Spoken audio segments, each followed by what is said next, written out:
It was called the gateway to the clouds, but on Tuesday night, the Yunmen apartment building came crashing back to earth. Today, only 9 of its 12 floors are above ground, and the structure leans dangerously forward. This is the center of the search and rescue operation in Hualien, with most of those still unaccounted for believed to be inside. Huge metal struts have been put in place to stop the building from complete collapse while rescuers do their work. But it remains extremely dangerous.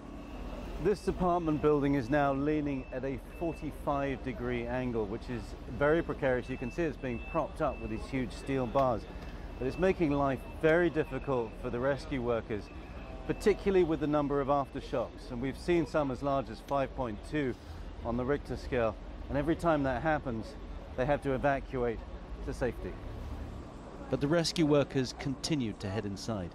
More than 300 have been drafted in to try and save any survivors and recover the bodies of those left inside.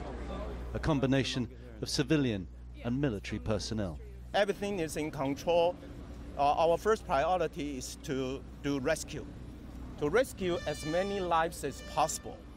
And the second one is to provide those people, those victims, housing and also all kinds of support. This hotel had been cleared on Wednesday evening, with 2 survivors and 1 fatality pulled from the rubble. But the structure is fatally flawed, and the police were keen to keep people away in the event of a collapse.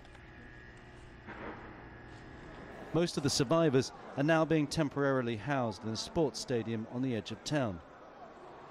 Aid has been flowing in from all over the island, and although running water has been cut off to some parts of the city, most essentials are in good supply. But there remains one big concern.